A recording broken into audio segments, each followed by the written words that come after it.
Okay, welcome back to another quarterly horror special on The Rev Almanac channel. I'm Andrew, and I'm back once again with the resident genre specialist over on staff at moviearcher.com.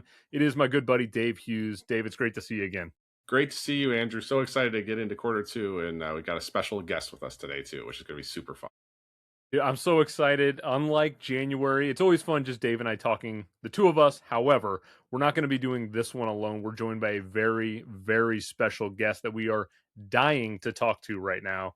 He is one of the most talented directors in the horror space with 2018's The Domestics, 2021's Wrong Turn, and 2025's most recently Silent Night, Deadly Night on his resume. Please give a bloody warm welcome to Mike P. Nelson. Hi, Mike. What's up, guys? So excited to have you here, Mike. It's good to be here. We are humbled by your presence. We can't believe you decided to hang out with a couple of clowns like us for an hour, so we really appreciate that. Dude, you got we okay, then there's three clowns in the room then. It's all good. We're all just movie lovers and Movie lovers. doing our thing. That's all we are. Awesome. Well, before we do what we normally do on these specials, what we'll do is we'll look back at Q1, kind of the movies that really spoke to us. We'll look ahead to Q2, some of the things we're anticipating most. But first and foremost, we really want to kind of dig into Mike's career, his background, and kind of give you, a good 30 minutes on Mike and everything that's up with him. So there might be people watching this or listening that aren't that familiar with your work, Mike. And so we want to kind of bring some attention to you. So if you don't mind me kind of starting things off, how early in your life did you decide that you wanted to go this route of being a filmmaker? Was this something that was kind of written in the stars for you very early on? Yeah, I mean, to a certain extent. I mean, I remember. I think it was storytelling. Just was the big one. Obviously grew up watching a lot of movies. That was something that my dad and I did a lot of. Um, wasn't able to watch a lot of horror stuff, although we did dabble in like a lot of like 50s and 60s sci-fi, and Universal monsters, that kind of thing. But It was always storytelling. I was always telling stories like from a very young age to whoever would listen.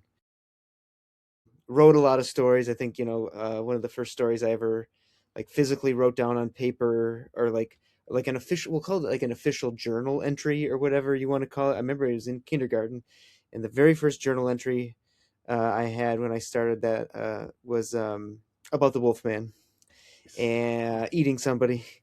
And I drew a picture of the Wolfman, and he had blood all over his face. And of course, my teacher, who was her name was Miss Rambo. I shit Nice. you not. Awesome name. And I remember she was concerned, but my parents were like, "Well, yeah, this is just the stuff he likes." And here I am today, doing more of the same. So I mean, I'd say it started with the storytelling aspect, and then like a lot of filmmakers that are my age. I was born in '82, so I'm pushing my mid 40s, and which is crazy to say, but um, we grew up with dads with big old video cameras. My dad happened to have one that was like the shoulder mounted with the pistol Yeah. grip, Oh and yeah, then it had a absolutely. cable that went to a separate deck. So cool. So you couldn't even put the tape in the actual camera like the normal ones. It was like to a separate deck that you had to carry along like a briefcase.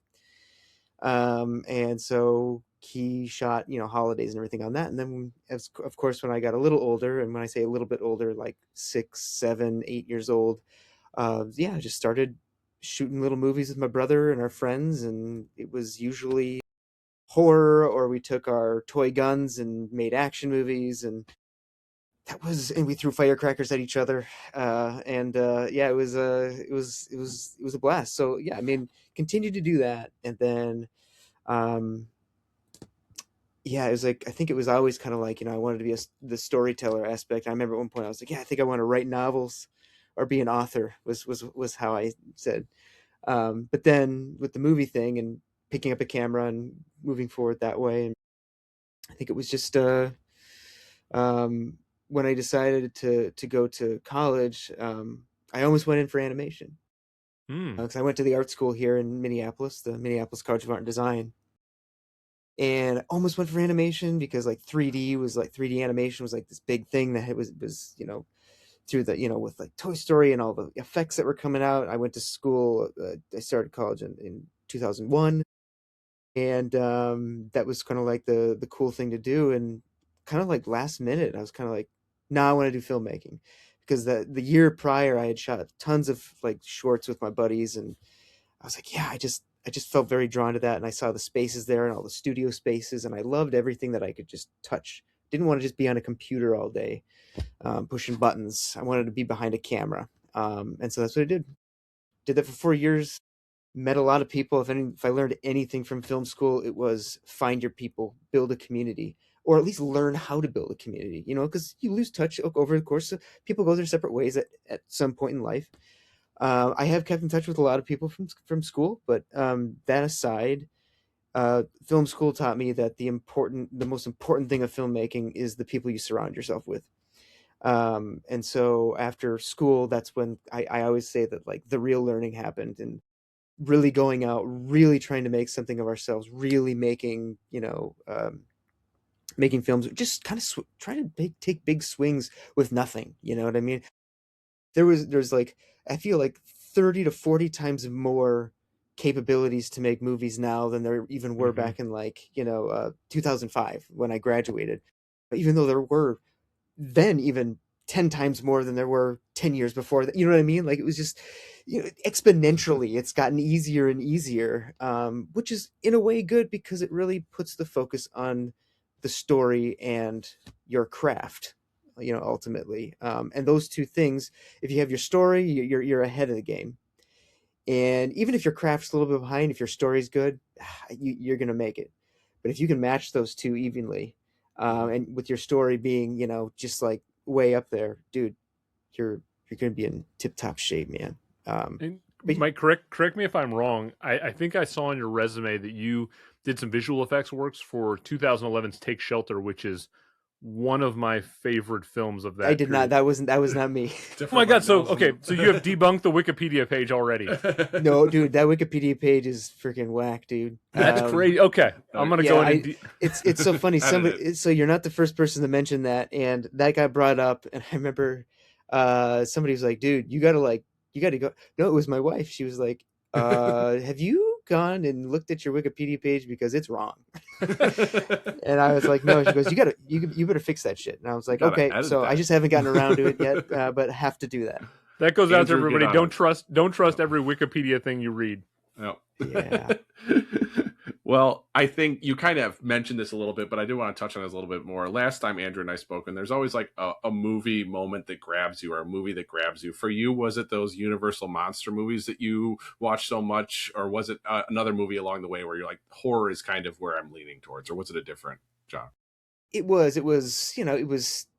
Indiana Jones. Yes, It was absolutely. Temple of Doom. Temple of Doom made a huge impact on me as a young Hmm. person, and Yep. it is my number two favorite film. Hmm. Which is, I know it's a weird thing to say, but it is. I love that movie. I love the first three Indiana Jones films, and I watch them almost equally. But like, there's something about Indiana Jones going to hell that you Hmm. can't beat it. And Nope. I think there's just, I know that the first one and the third one have great classic moments that you can't. But like, I just think of the second one, and I think of like the bridge and like the opening shootout in Shanghai, and like, um, it's just there's just eating at the table, with the monkey brains and the Yep. snakes and the Yeah. like and ultimately there was such a great tonal shift that the Hmm. movie had. Like it kept its fun, but then when it went horror, it really makes you feel uncomfortable. And I really, for some reason, that really hit hard. And I've always wanted to chase that feeling, Hmm. in my work. Another movie that I watched young that I probably wasn't supposed to, or I remember my dad being, um, feeling like he made a huge mistake after, which also he felt like he made a huge mistake with Temple of Doom after I saw the guy's heart ripped out. Gotta leave him. But it was because of my love of Universal monsters. I had all the action figures. I had like those tall. I can't remember the brand of them, but they were like the tall figures. There was Dracula, Mummy, Wolfman, and Hmm. Frankenstein. I think were the four that you could get. And I remember getting them all at like this dollar store back in the day, and of course I was obsessed with them. And so my godfather, who was a good friend of my dad's, gave us this movie that was taped off HBO called The Monster Squad. Oh yeah. And that movie, I think, was the thing that kind of changed everything, because I was like, I was so used to seeing black and white Universal monsters, pretty tame stuff. I mean, I Yeah. look back on it now and I'm like, dude, for the 30s and 40s, that stuff that stuff hit, man. Like, I Mm-hmm. Yeah. mean, you watch those movies as an older person, and it hits differently. But as a kid, seeing those monsters, and not being allowed, knowing that like things like Freddy Krueger and Jason exist, but not ever being able to see it, then seeing kind of your heroes in this new light, and like being really scary and really Hmm. mean and really Yeah. violent, and being Yeah. like, oh, I feel really weird right now. um, that was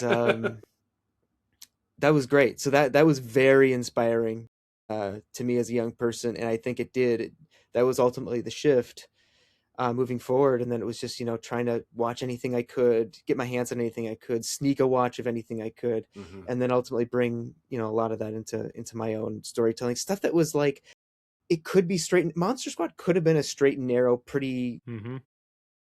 pretty safe movie, but it wasn't.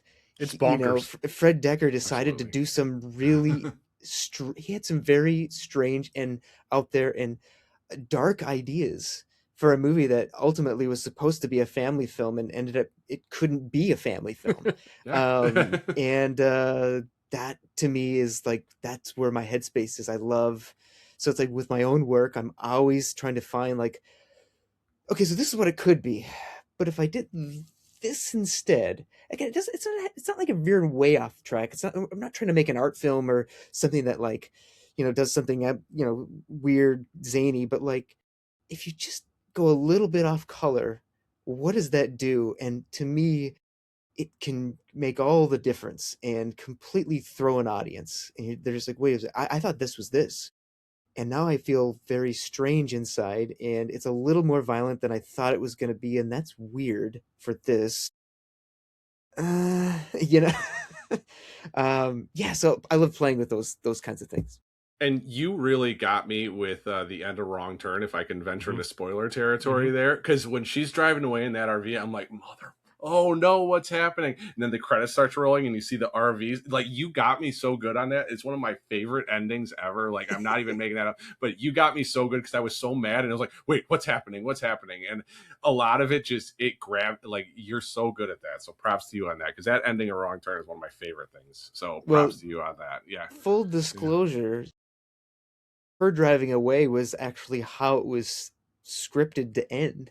Mm. What? Yeah, no, literally that's how it Yeah. was. And it Yeah. wasn't until I mean, we'd gotten the green light. We were all Mhm. in Ohio. Mhm. We were like, I think a few days out from shooting.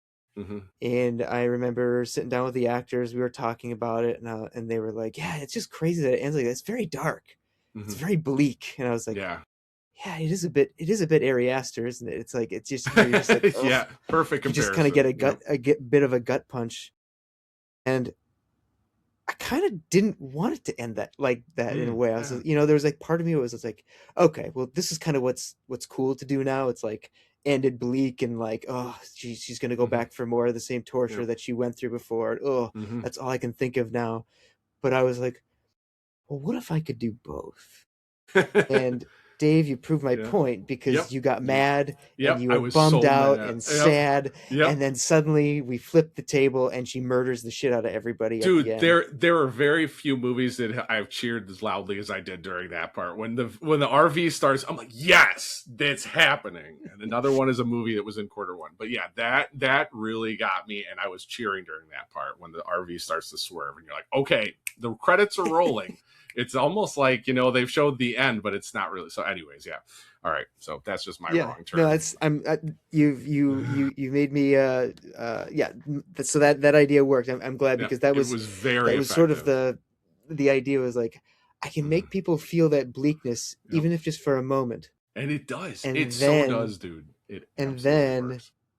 I can give them all they've ever wanted, which is just to see more, like to see her That's prevail. yes, And it still is, absolutely. it still leaves that dark, like, oh Hmm. God, Hmm. like, is this going to keep going? Like, there's still a lot of open-endedness to it, but at the same time, at the same time, there's closure. Yeah, She, absolutely. she took out her abusers, and there she Hmm. is. So good. There's I love that there's movie. like this prevailing tone through your films that it feels like a linear thing where all of your films sort of feel like the same kind of tone, even though they're all unique to themselves. And it feels very intentional. Like that's you have your own style, but it also doesn't feel like all of your movies are the same thing. They don't fit into one box. And I was trying to think, like, I wonder what filmmakers inspired you, because there are certain filmmakers where you mentioned Ari Aster. You turn on a film and you kind of know it's an Ari Aster film, even though his films are in different worlds and very different things. Eddington and Midsommar are not the All same right. thing, but Well, Mhm. I'm just But they're wondering both what kind very of area. yeah they are like, Yeah. and so I'm starting to wonder, like, oh, I wonder if all of Mike's films are going to have this same kind of tone, even though they can all be in different sandboxes. And I wonder if there are any filmmakers that you took inspiration from in your career that you're like, oh, I like the way that person did that thing, and I'm going to try to maybe replicate that with my own creativity. Are there any filmmakers that you drew the most inspiration from? You know, I mean, he's inspired thousands of filmmakers, and I think the one thing that I always gravitated towards with his stuff was that, again, at the core of all of his movies, even when he got into his bleaker projects later in life, it's Spielberg. And I think that was one of the things that, because I grew up always watching his stuff, and I always liked the way it made me feel. But whereas he inspired me, he it wasn't though I was inspired by the nostalgia of Spielberg. It was more so just, why do I feel this way? Why is the stuff that he makes, make me feel this way? Because I mean, when growing up with movies like E.T. and the Indiana Jones films and all that, yeah, I mean, at that time, all that was all new stuff. So it wasn't like, I saw it when I was 20 for the first time. Like, ooh, I yearn for that, like that vibe again. No, there was more than the vibe of his movies. It was he always made sure that at its center there was a warm beating heart. And I knew that I wanted to make, you know, scary things, violent movies. Those are the movies that have always excited me the most, that I always wanted to make. And so I was like, okay, so if I'm going to do that, I need to figure out what that is and how I can infuse that into these darker projects that I'd like to chase, and write. And that's kind of what.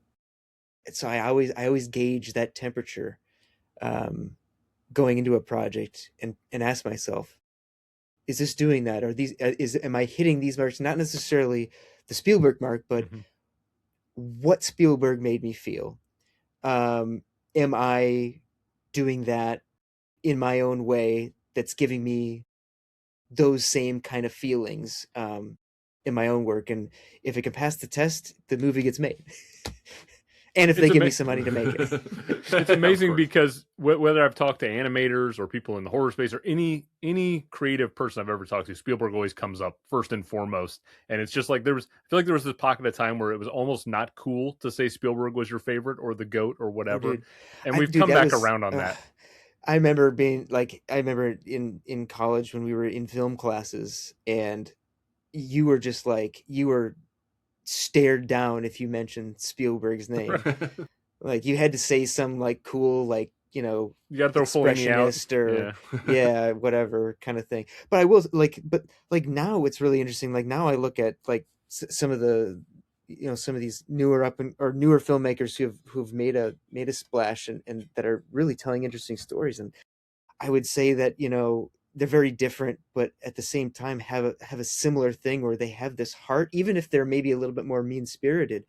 But that's the Safdies. I know they've kind of Mhm. gone different ways now, but Right. like, both of them, their stories, surprisingly, even when the characters are just horrible people, there's so much like there's like there is this such this warm beating heart underneath all of this like absolute madness and cruelty in their film, and intense, like the tension, the intensity, like it makes you want to have a heart attack watching one of those movies.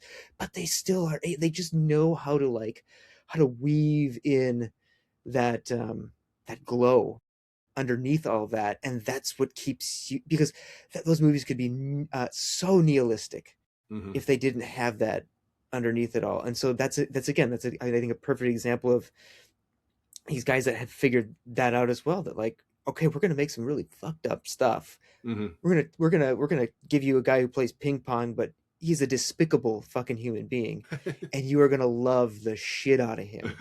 And you can't um help it. You love him so I know, much. and Like they and he's so. they've nailed that. So it's like, I think that's where it comes down, and that's why I say Spielberg, because that's what I grew up with. And if I'm to look at somebody now who's really telling interesting stories that can push the bounds of like likability, because that's a word that we hear so often. It's just, if your character's not likable, and it's like, gosh, well, you don't have to like somebody, but you can like but you have to watch them. You know what I Hmm. mean? And that to me is really great. And that's where I feel like that's where that heart is. You can have heart and not be likable. Right. Absolutely. And I think, so many of your movies do that. And I think Hmm. that it's definitely have that heart. Even, Silent Night is just, it's got that beating heart at the core of it. But, you've kind of like tackled a couple subgenres. Is there one that you'd like to ta- dabble in more subgenres of horror? Like I know you dabbled a little in found footage with your VHS short, which was great, by the way. Hmm. But what else what other subgenres do you want to explore in horror? I think a dream of mine would be vehicular horror. Ooh, Ooh. Yeah, Duel's one of my favorite yeah, movies. Yeah. And yeah, going to Spielberg again. Yeah. But I mean, yeah, that movie is almost, it's almost a perfect movie. It's just such a lean, like 75 minutes, and it doesn't do anything more than it needs to. It sets up just enough. No, but sorry, I could get into that. Vehicular horror, I would love to do, yeah, just like, I'd love to do a horror car chase movie. And that, yeah, so it'll happen, Do you because have it's an something. idea for one? Is there one percolating back there? Are you I thinking? do actually. Yeah, Nice, yeah. nice. we haven't really gotten a great car like Death Proof by Tarantino's the last like Yeah. really cool kind of car movie with a great, villain chasing someone, and we don't really get a lot of Yeah. those these days. Yeah. No, I really like to do that. But yeah, I have an idea, and it'd be a fun one to do. Well, we I'm would love taking to note see of it. that. Yeah, we would love to see that. So Yeah. yeah. But like, I was kind of, getting back to Silent Night, Deadly Night. And I believe you said it's coming out in Screenbox on Friday. Is that The true? 28th, the The 28th of 28th. April. Okay. So how much fun was it for you? Because one of my favorite parts about Silent Night, Deadly Night was how you're able to incorporate kind of the Christmas music into some of the violent scenes, and kind of just, and it's not your typical cliche Christmas music. It's not like Jingle Bells, but it's like Yeah. deeper cuts, which I really liked a lot. And I felt like it really stood out for me. How much fun was it to kind of play in that Christmas sandbox with that film? It seems like it would be such a fun movie to make. It's kind of almost like elements of a Hallmark Christmas movie, and then there's Yeah. other things going Yeah. on there too. It just like, it reminds me of that stuff. So how much fun did you have on that one? Yeah, it's a very, yeah, a very dark Hallmark Christmas movie. No, that was fun. I mean, Jeff Klein, our editor, and I had a lot of fun. Just like, I think there was a lot of, part of it was finding music that we could afford, and also part of it was like finding what the tone was, and what we were trying to set. And I remember just, going through all this Christmas music, and just like, knowing like the vibe I wanted. Like, did I want I wanted some stuff to feel kind of like late 60s, like Ronette style, and then some Mm-hmm. stuff could just kind of feel more like choral and a little more ambiguous. So there was all this kind of stuff we were playing with, and we would just like, this is how most people do it. We would just throw songs in scenes and watch, and throw okay, no, ooh, this is good. And I remember specifically like when we were able to, I mean, we were able to raid the music of the original Silent Night, Deadly Night, Hmm. because Scott and Dennis, the producers, they own the rights to all that stuff. So we were like, can we can use this stuff, right? We don't have to like pay extra for it. He goes, no, absolutely not. He's like, I own it, so go to town. And that's when I remember, because there was a different song in the Nazi section at one Yeah. point, and then we dropped Sleigh Rider in, and we were Hmm. like, this is what it has to be, dude. Like, this is perfect. We had to do a couple little re-edit tweaks to help it out with that song, but ultimately I was like, now this actually feels like a scene that this is like like a classic little moment, you know what I Yeah. mean? Absolutely. And so yeah, it was a lot, it's a lot of trial and error with music. You go in with an idea, and I think you have to go in, like with anything, you have to go in with a vision, and that's what we did. Sometimes it worked, sometimes it didn't, but even if the song or some of the music didn't work, uh, we were always like on the right track, you know what I mean? So it was like, yeah, oh, this isn't quite right, but we'll figure it out. And that's why it was important to have sort of like what we were going for, and really smooth it out from there. Yeah. And we're all kind of in the same ballpark in terms of age, so we've all grown up on those classic '80s horror films. The original Silent Night, Deadly Night, obviously, is a cult classic for that pocket of time. Did you feel a sense of pressure or weight of expectation for that cult horror community that was so, gung ho for that original film, making something new for the modern age? Like, were you consciously thinking about, oh my gosh, I got to make sure I'm pleasing this cult fanatic group, or like, how did you approach the idea of like tackling this subject matter again? Well, after Wrong Turn, which was challenging, um, I honestly no. I really tried not to let that affect too much. I mean, for me, so I don't know how much you guys know about Wrong Turn, but Wrong Turn, obviously, when it came out, it it it it, it stirred some people the wrong way. Hmm. People who were expecting um, lots of cannibalism and sex, and Yep. got none of that. And so yeah, I got a lot of interesting messages from people, and a lot of anger directed my way at that time. But I mean, again, at that point, me and the writer Alan, and even the studio, we were all very much like, no, we're gonna do something different. It's okay that people don't like it. But I had never been on the brunt of fandom, and the Wrong Turn fans are no joke, dude. Like, I was like reading some of these things that I would get sent messages daily. I'm just like, wow, this is I am going to a very dark place right now. Obviously that I was able to kind of deal with it, and you move on from it, and you're just like, whatever, that was a moment in time.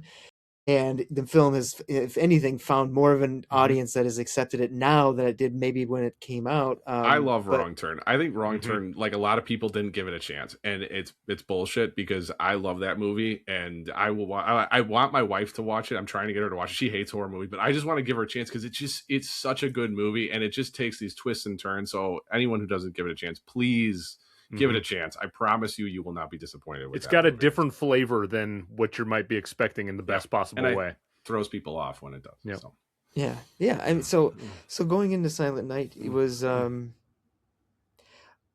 was like, you know what, I'm gonna swing big.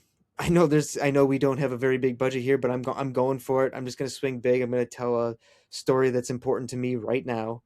But and I think less based on what I that I was trying to please people, but more of like starting that story and pulling the thing to me that was the most interesting from the original, which is how the movie starts.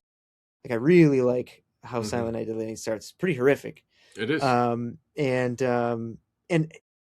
like, I just feel like that's just something. It's like a weird moment where you can watch that, and you can really it's like very universal. You can relate to that, and that feeling, that fear in that moment. And so I was like, you know what, I want to start it this way. And being a kid in an old person's home, and like that has a very specific feeling. So there was just, to me, that was a really interesting way to start it off. And obviously I was going to do it my way, and I didn't want to get into the whole sexual assault of it all because that's not the kind of movies I like to make.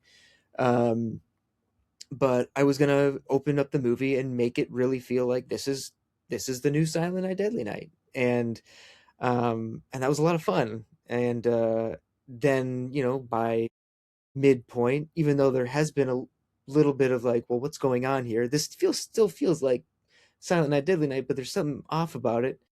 You hit the midway point, you're like, okay, so this is what we're doing now. Mm-hmm. And that was from the get-go. Like, that's how I pitched it, and wanted to go down that that road. And the producers, Cineverse, they were all very excited about that new direction, and that it felt fresh, and but still again felt like Silent Night, Deadly Night, and that was it. And I think in another interview you had mentioned this, so I'm going to pull from them, but you talk about the influence of another one of my favorite movies, Frailty, on that, and how you kind of Yes. pulled from Frailty for this. And Frailty is just such a solid movie, and I love how you took that and kind of made it your own. So it's just Bill Yeah. Paxton's own. As I've said, it was watching Frailty, Adam Winger's The Guest, and a lot of Pixar. Mm-hmm. Like, I remember, like, it was like I was watching Inside Out, I was watching Ratatouille, which is literally like another thing controlling what you do. Yeah, yeah. You know what I mean? And so it was like it's like such a weird amalgamation of Mm-hmm. movies that sort of inspired the concept. And then, both Pam and Billy are parts of me, Oh. and I know some people say, don't write what you know, that you can do far better than that. I'm like, well, but I do know this. So I'm going to have a lot of fun with this, because I'm going to take maybe aspects of my personality and really make them like,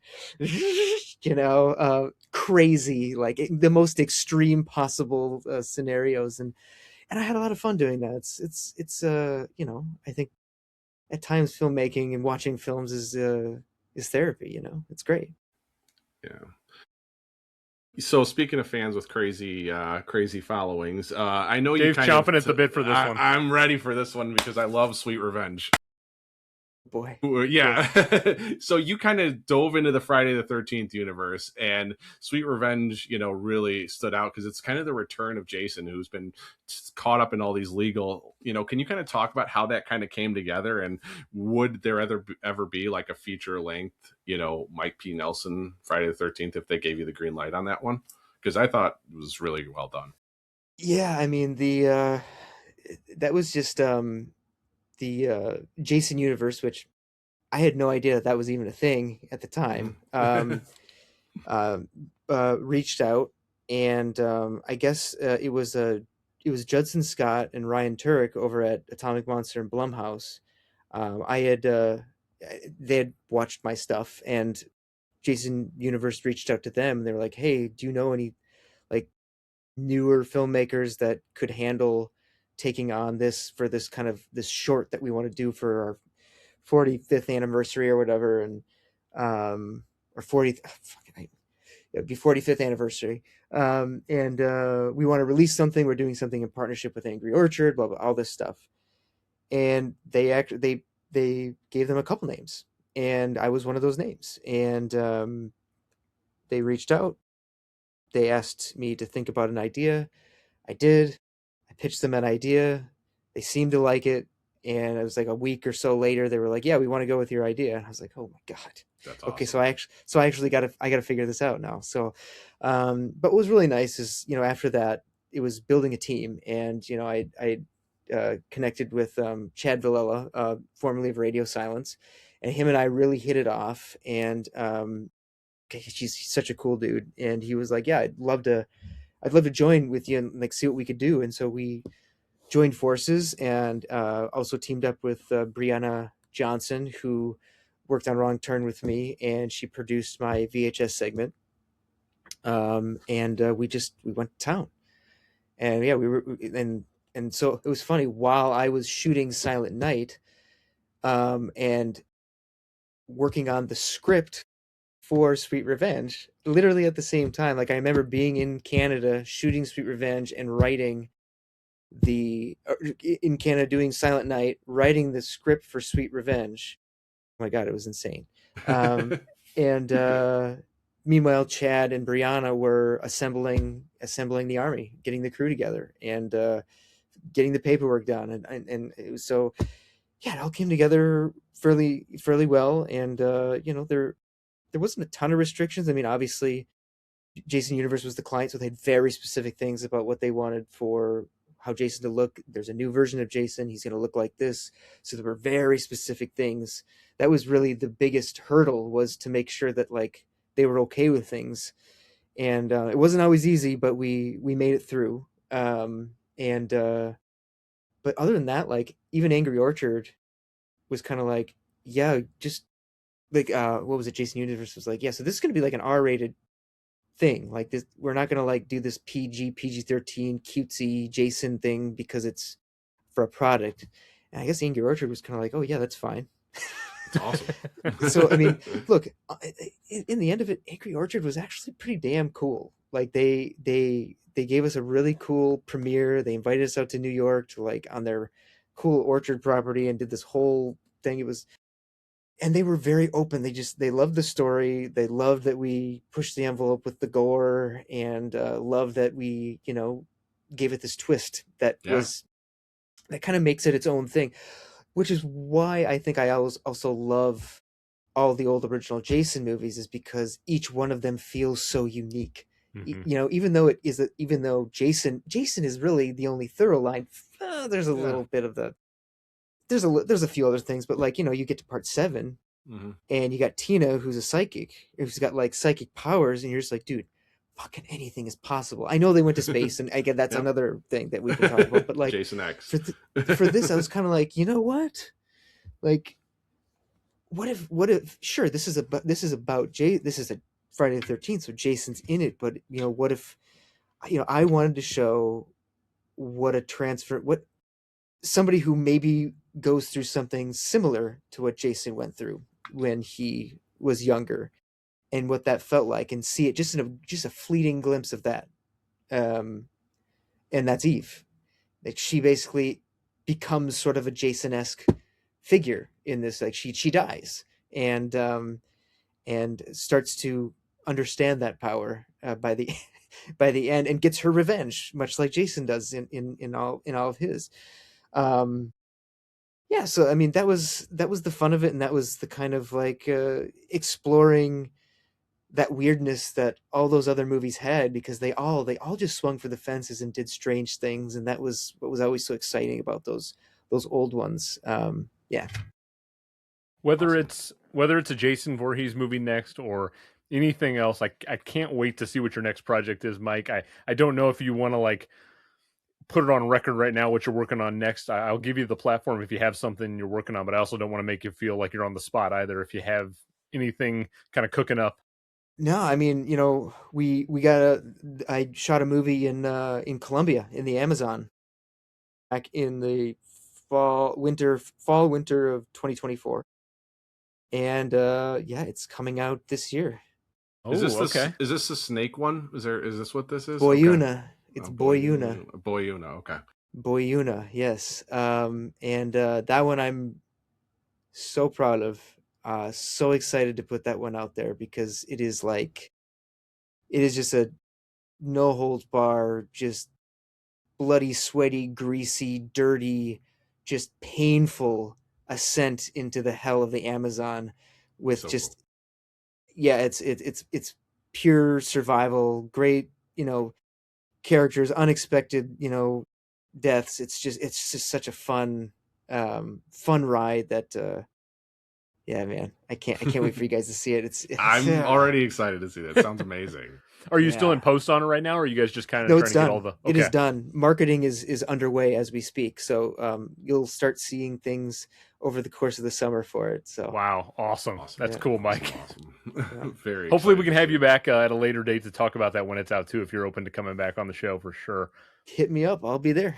Awesome. Well, we're going to switch gears a little bit. We're going to keep Mike on, and because, we got an expert in the horror genre, we might as well have him on for this whole thing. So let's talk a little bit about some of the big Q1 films that were out there. Dave, you've been grinding away on moviearcher.com, putting out review after review. Yep. Why don't you kind of lead us off right now? what Well, were I mean, some of your favorite Q1 films? it's got to start at the top, and I think it's probably going to be considered one of the best movies of the year. Not even just in the horror genre, but just in the movies of the year for me. It's that's the Bone Temple. I mean, it's the Bone Temple was just an experience and a half. Oh my god! Mike, I mentioned parts that made me stand up and cheer when Ray Fiennes and Iron Maiden. Oh my god, that was just an experience unlike anything. And that I went like this in the theater. I was like, yeah, this is what I'm talking about.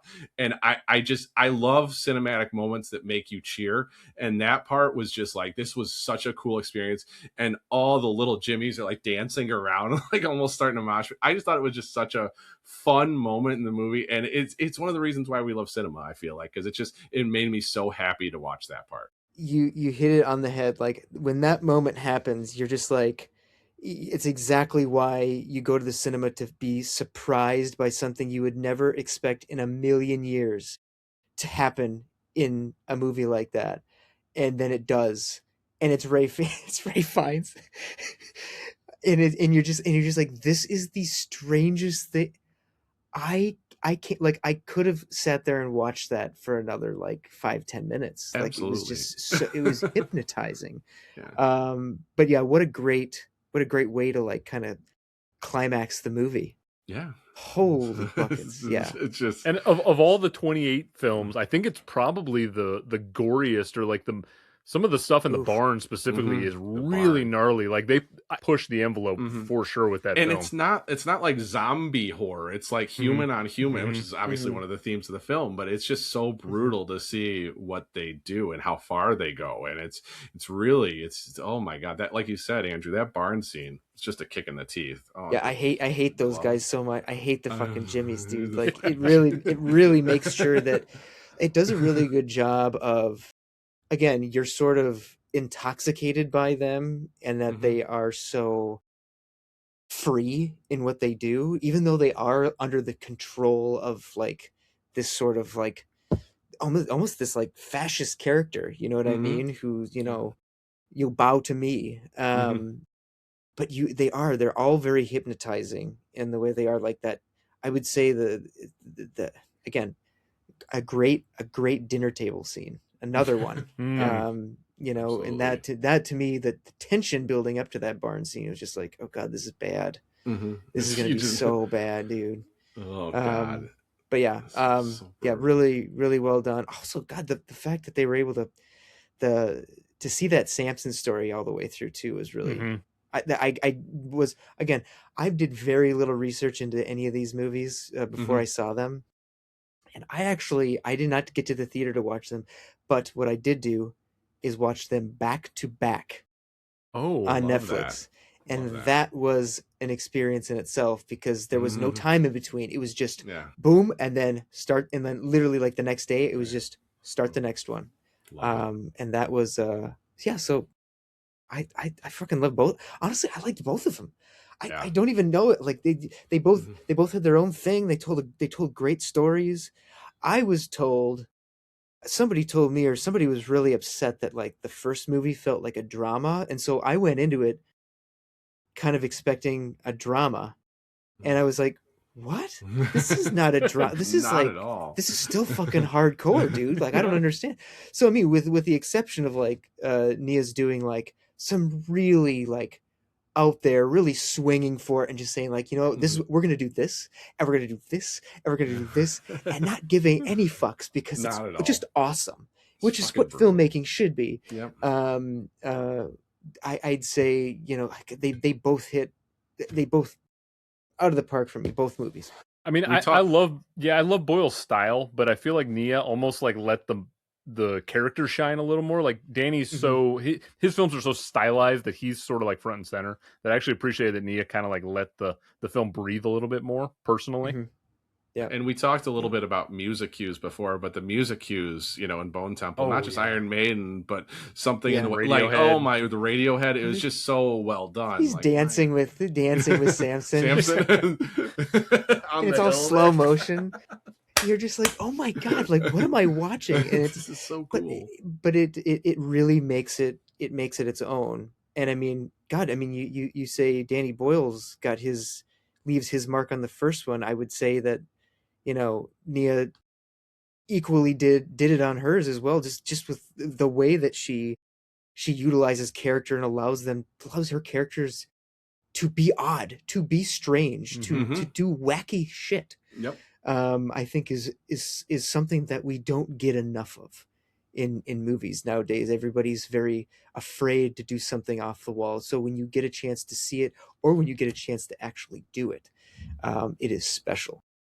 I hope we get more of her in horror too, because with this and Candyman, like she Candyman was so crushes it. good. Yeah. Oh, she's fantastic. What else you got for us, Dave? I did want to talk a little bit about Undertone, because Undertone, Yeah. has got a huge kind of following, and it's just such an experience. I saw it in Dolby, and it scared the shit out of me.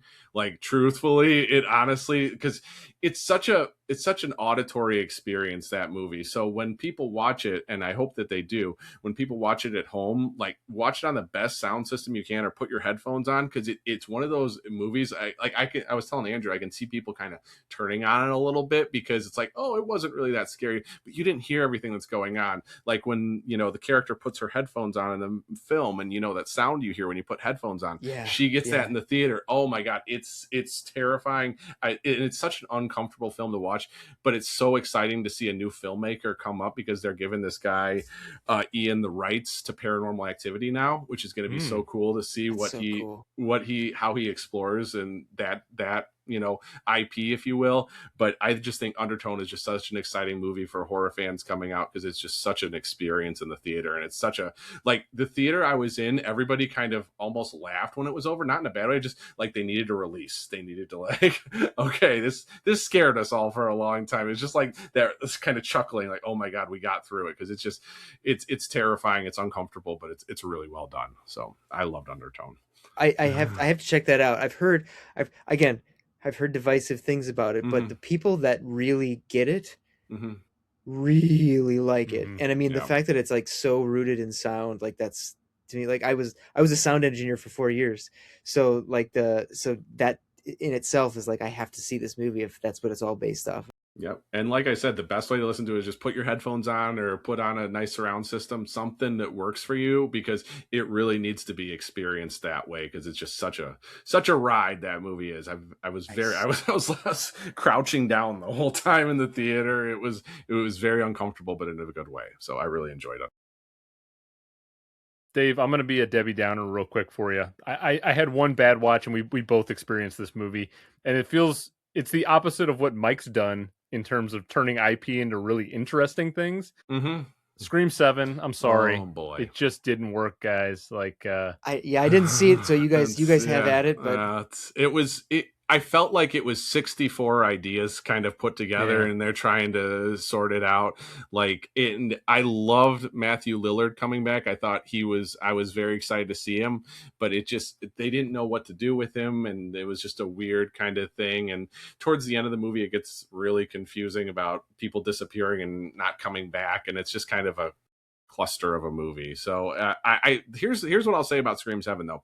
No matter what happened, I'll still watch Scream 8 when that comes out. Like, they've got me as a fan because of what I grew up watching, and I think it's a very important franchise for me. But I was very let down by this, and I think they were kind of left confused what to do when you talk about the Radio Silence guys leaving, Melissa Barrera, all that stuff that happened there. I think it just kind of left them, but it was a struggle to get through. Andrew, what were your thoughts on that one? So, the whole time I was like, what are they going to do with Matthew Lillard? Because that was the whole marketing thing, was he was back, and it was a cop out, honestly. Yep. Like with the way they pull it off in the plot just doesn't jive with me. So yeah, I was kind of wasn't feeling it too much. But to your point, I've seen every Scream movie to this point. I might as well continue on with whatever. But give us a better movie, Dave. What else did you see? I really liked, and this is a Shudder movie, and I want to talk a little bit about it, called Mother of Flies. Now, this group called the Addams Family, which is perfect for horror. They are a family that makes these horror movies, and it's a whole family project. Like, you watch the credits,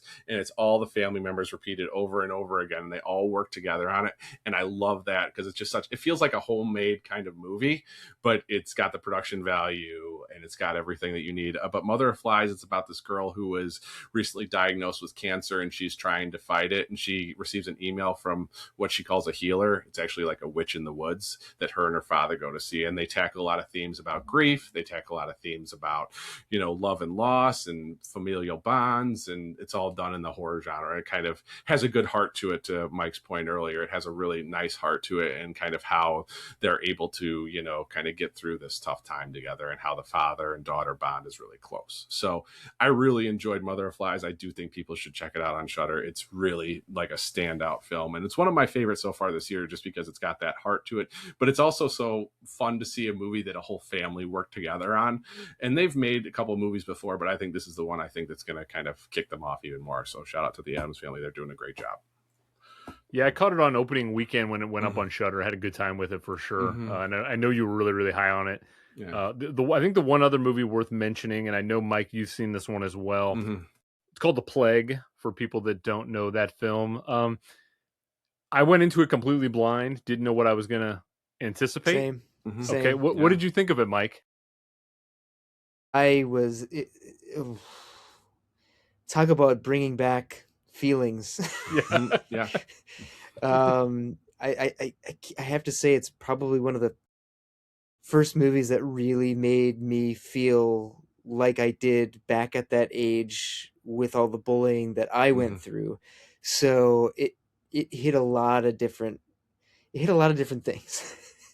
And then of course, like, it, like, the auditory aspect of that movie too. Not only are the visuals at times very, like, off-putting, but it's a weird sounding movie. It's, and it really makes you feel uncomfortable. So if along with the performances of these kids and the things that they're talking about, and you're kind of like, how dare they should be talking about that, and you're thinking to yourself, oh shit, I said some of that. I mean, I remember being around my friends that were talking that way all the time. You're just like, nope, that's how kids have talked for years, like, at least since I was 13 or whatever. Like, yeah, this is real. And that was, I think, the fact that it felt real in that regard was probably the scariest thing, because you're just like, it's kind of like, should I be like watching this right now? Like, and it's not like it's not like you shouldn't watch the movie. But it's that making you feel uncomfortable with what the subject matter is, this aspect of bullying and hazing and this herpes virus and in pool life. And you're just like, this is so bizarre. Like, I feel really weird right now, but, like, kind of in the best possible way. I thought I was gonna, like, bring up some past demons for me with as an adolescent, but if anything, when I watched it, I was like, it was almost like, again, like I said about movies kind of being therapy in a way. I was just like, yep, that's what it was like. And and it was almost like easier to sort of let things out, you know what I mean, by watching. So, dude, horror, man, it does great things. It does. I think it's a perfect, like you said, for a new kid coming in from out of town into a new group of friends. Like, that's kind of what stuck out to me. And you talked about the sound effects, like when they're in the water and stuff with that. That's just such a cool concept. The Plague was just a really original film, but it's also, like, challenging you and making you feel uncomfortable. That's what they do. Yeah, it hit. It was a home run for me as well. I mean, it had, like, there was some Carrie vibes to it. There was the water stuff reminded me of Let the Right One In, where it has a very famous pool scene in it as well. But just, really well done. To Mike's point, it made me feel incredibly uncomfortable, to the point where I was like, do I want to continue on? Because it's sort of like bringing back those repressed memories of my own childhood. Right. But then I've got a couple of young boys too, and I'm like, well, I'm going through the cycle with my own kids now, I guess. So yeah, The Plague, and it wasn't traditional horror. Like, it's very much, its own little box, but really, really good stuff there. Let's bridge really quickly over to Q2, which we got coming up. Before we jump there, though, I do want to mention, we got to congratulate Amy Madigan on winning a friggin' Oscar for Weapons. I mean, dude, horror gets so underrepresented at the award ceremonies, and just Dave and I, we were talking about it in January. We were like, I think she's got a real shot. And then I never wavered. I was like, I'm sticking with Amy all the way. She won. It was cool. Mike, what did you think of Weapons? God, I loved Mm, it. yeah. Again, just I mean, a perfect example of like just another.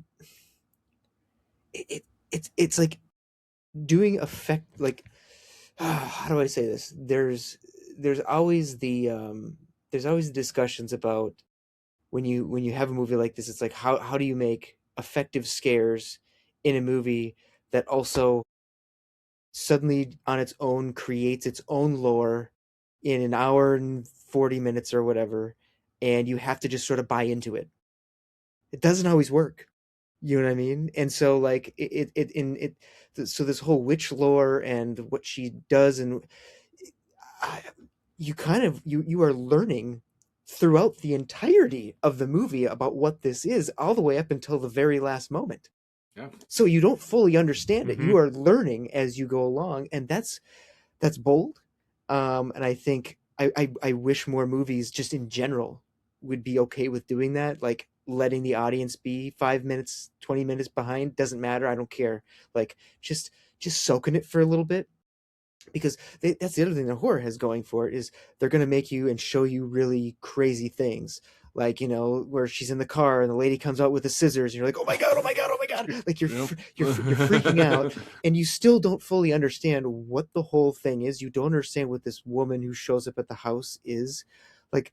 The trailers kept it very much under Mm-hmm. wraps. I had no idea that it was going to be a witch thing. It looked like it might be a zombie movie Mm-hmm. or what, or like, and there's this weird lady with lipstick. I don't know what I'm going into, but I will give this a shot because again, crazy visuals. And if we learned anything from Barbarian, Zach is going to Mm-hmm. give us something special, and he's continued to do that. Yeah. Very, very happy for Amy Madigan. And I think it was just Yeah. such a. Did you guys hear what Spielberg said this week? He said he doesn't need to make Mm. horror movies because of Yeah. Yeah. weapons. I thought that was Yeah. kind of tying back to our Spielberg conversation. Like, I thought that was just great. I mean, can you imagine being Kreger and it's like Spielberg thinks I'm like, it's just got to be the biggest. Oh my god, it's just blow your mind moment. Pretty So awesome. it's I a special. I was gonna leave it at the end, but we might as well just talk about it now because we're talking about Zach Kreger really quickly. So I Yeah. just saw today the Resident Evil trailer, or yeah, the trailer's supposed to drop at some point next week, by Mm-hmm. all accounts. There have already been some people who have screened the film. All the word is that it's incredible. It's like 90 minutes, lean, mean, violent. Just he was really true to the Resident Evil source material, from what I understand, in terms of like keeping the identity of those games. Are you guys Resident Evil fans? Are you pumped for whatever Krager's going to do with Resident Evil? Mike, what do you like? What's your take on the Resident Evil franchise and what he's doing? Honestly, I'd probably see it first and foremost because it's a Kreger movie before I'd see it because it's Resident Evil. Uh I huh. mean that's truthfully how I feel. I remember seeing the first couple Resident Evil movies, like the original ones, and I remember playing the very first PlayStation game way back in the day. I never kept up with the video games. I never kept up with the story or the lore of anything, so it's not anything that's super precious to me. But I remember when he signed on to do it, um, and I was immediately like, "Great, so we're gonna get something cool and fresh." Mm-hmm. Yeah. You know what I mean? And what Yep. it sounds like, he even, I think I even read this, that he goes, he has a feeling that fans may skewer him because he's not perfect with the lore, but he wanted to give you the feeling that the first games did, Hmm. which to me is far better than just being bound by what the stories or the lore was. That's me, and especially because Krieger's a great storyteller. He'll be able to do something fun and unique in that short amount of Hmm. time, and give you all the goods. Yeah. What about you, Dave? Yeah, I think I echo what Mike's saying. Like, I was a big Resident Evil fan, but I'd probably, if I wasn't, I'd be just even more excited for, what Kreger's doing. And, he's one of those filmmakers that, when you see his name, you're like, okay, that's all I really need. Then I'm sold on it. The video games are fantastic, especially the remakes. Now I've kind of been able to kind of go back and revisit them a lot of the time. They're really, really good and really stand up. But I think he's going to make his own thing here, and it's going to be special. I think one of the quotes I read online was kind of like a Mad Max style movie where it was just like constantly go, go, go, go, go. And I'm very excited to see, just a lot of, where he's going to take this, because I think it's going to be so special.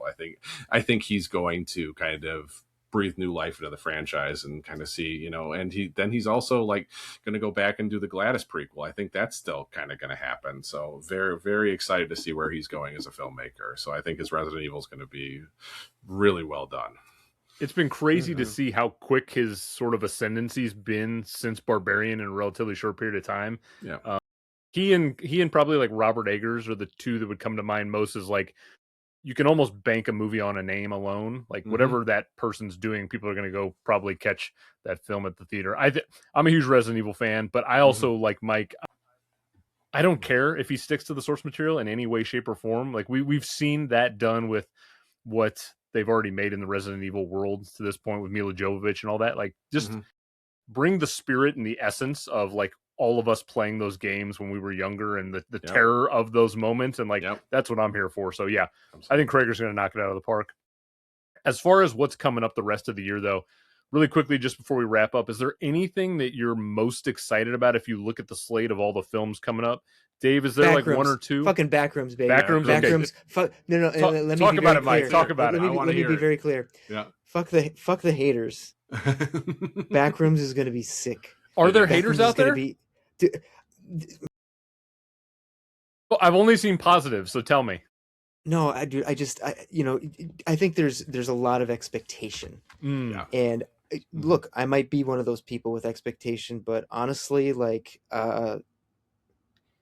that trailer is one of the coolest things I've seen in a very long time, and I think just in terms of liminal horror, I think Kane Parsons got he's got the right voice for this. I think it's gonna be good. I mean, he teamed up with a great team. I believe it's, obviously the A24 of it all is Osgood Perkins also producing with produced or something. I think he's involved. Yeah, so it's like there's another. look, they're gonna do some weird things in it, which is gonna be great. I'm based on the trailer, it looks as though it doesn't have to make sense for it to be cool and be scary. And to me, fuck yeah, bring it on, man. Like I love it. The poster is scary. The poster is scary when she's up against the wall. Yep. Yeah, exactly. All strange compositions and look, I'm jazzed, dude. The idea of a 20-year-old getting like the green light to do this is also really, really cool from A24 to just like throw an opportunity and then to get Chiwetel Ejiofor and Renata Reinsva on the cast list. It's like, to have that kind of belief is really cool to see a 20-year-old get access to. And so I'm so hoping Backrooms just crushes it this year. Yep, definitely. Same. Anything that stands out to you, Dave? Yeah, I'm really excited for Obsession. Curry Barker. Yes, Curry Barker. Curry Barker did a great short last year. Watch it on YouTube if you haven't, called Milk and Cereal. Please watch that. But Obsession is like his first real feature-length movie, and I'm so excited to see, what he's going to do with this. A couple of our Chicago crew here saw it last week at Beyond Fest and couldn't say enough good things about it. So I'm very excited for Obsession. Yeah, dude, me too. Our producer from Wrong Turn, James Harris, produced Obsession with Curry. Nice, and, nice. Yeah, I guess it's wild, dude. Have you've heard some stuff? I imagine. Yeah, it's gonna be good. It's gonna be very good. I would second that, Dave. I would say I'm looking forward to that. Maybe as much as I am Backrooms. Actually. Wow. So, okay. Yeah. Anything else stand out to either of you guys? I think I'm excited to see what Lee Cronin does, with the Mummy, to see if that's, he did such a great job with Evil Dead, and he's got that line, and mommy's with the maggots, and he's got the new line. Like, I love that line, like, but he just does such a fun, and I think the Mummy, which has a ridiculously long runtime, I saw it's like 2 hours and 15 minutes or something like that. Holy shit. But it's gonna be, I think it's gonna be an interesting ride on that one. one, so I'm excited to see what he comes up with that one. So I think the Mummy will be interesting too. But those are kind of, Backrooms, Obsession, Hokum too, which we don't need to get into. But I'm excited to see a great Irish filmmaker does there, and yeah, I think there's a lot to look forward to in quarter two, guys. So. Yeah, Hokum, man, yeah. Dude, did you see Oddity? I just saw Oddity late last year and loved it. Yeah, it's great. It's just really like upsetting vibes throughout that whole movie. Like Damien McCarthy really knows how to great. And I know almost nothing about this movie. It comes out in June. Leviticus.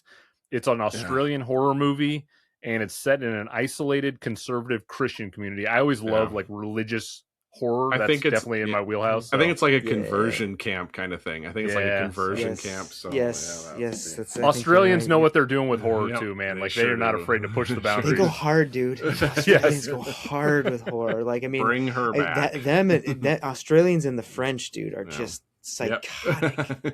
Yeah, we could do an hour on French extreme horror because that's its own world, man. Yeah, high tension. So, oh my God, one of my all-time faves. Yep, I'll never forget. I snuck in to see High Tension at, I think I was 17 at the time, and I was like, "What have I walked into to see this movie?" Yeah. Okay, so dude, High Tension, it hadn't been released in the States yet, and I had a friend, that I was going to film school with, and he had a bootlegged Korean DVD. So it was and luckily it had, so it was all in French. Obviously it was in French. It wasn't dubbed, but it was all in French. And then it had both Korean and American subtitles. But I watched the hell out of that DVD. Like I wore that shit out. And it was, God, like, and I remember being in film school, watching that, taking notes, like just like literally like watching like that home invasion scene, watching that scene over and over again, and how he built that, where he was putting the camera to create that tension, where he was like framing, like some crazy framing in that movie, in that sequence, well, in the whole movie in general. But yeah, Aja was just had some really interesting ideas with that one. Can't say I'm a crazy fan of how the ending doesn't really track for me, but I kind of didn't care by the end. I was kind of like, okay, I see what they tried to do here. Okay, but dude, I don't care. I just went for a ride, and I don't know. I can't believe I just witnessed that. Yeah. Once you start dissecting like the plot, it gets a little unravelly. But in terms of just like the thrill of that movie, what a journey, dude! Like that, especially as like an impressionable teenager too. Oh man. Yeah, that was one of those DVDs we all like kind of traded with each other, pass along, like, you got to watch this, and it, just one of those things. That's how it same thing as Frailty. That's another DVD that we all traded with each other. Like, you have to watch this, and that's what somebody still has my Frailty DVD that I never got back because that was one of those movies we always traded around. Tragic, so good, dude. Saw Frailty in the theater, man. That's awesome. Man. I am jealous. Like that. I remember it was me and some buddies. We had no idea what it was about. Yeah. We were just like, we wanted to see a horror movie. We're like, well, there's Frailty. Yeah, let's go try it. And we walked out. We were like, what the heck was that? And I think, and funny thing, I think it was, we went to go see it. This is going to sound ridiculous. We went to go see it on a Sunday after church? The God's Hand Killer. I just remember feeling so strange about that because I was like, I don't know how I feel about this. We just came from church and we went to go see this movie, and now it's saying that God told him to kill demons. And so it was challenging. But I always remember being like, wow, this movie really pulls no punches, and loved the twist, and it again left a huge impression. Yep. Such a good film. Mike, I'm afraid if we don't let you go now, we could literally spend like the next 3 hours talking to you. And is that time already? I know, man. Well, this is how you know it was a good one. It was a good one. For real though, Mike, I do want to let you know, like, we really appreciate you taking the time to hang out with us. You Absolutely, have man. literally an open invite whenever you want Yeah. to like rejoin. You say the word, you're welcome back anytime. I promise you that. We can talk all about Backrooms. We can talk about Obsession and everything. So I am just dying to get into it with you because, it's great. Yeah. Do me a favor real quick, Mike. Why don't you let people know if they're not familiar with where they can find you on social media? Let them know what the handles are, where they can check you out so they can give you a follow. Yeah, I'm just on Instagram. So yeah, boring old me. No, it's at Rockford Road is where you can find me, or you can just type Mike P. Nelson in, and my thing comes up at the first. It's like a little pink picture of me, and you'll know it when you see it. I'll have it in the show notes too for everybody to find really easy for you too. Okay, yeah, no, that's where I post either pictures of my son and I playing ping pong or pinball, eating sushi, giving cookies to Jason, all the good things. Yeah. That post was awesome. I love that post. That's one of my favorite ones you did. All right. Well, for Dave, for myself, for Mike, we appreciate you taking the time checking this out. We will be back again in July with another quarterly special. And stay spooky, and we will definitely see you next time. Thanks for being here, guys. Thank you.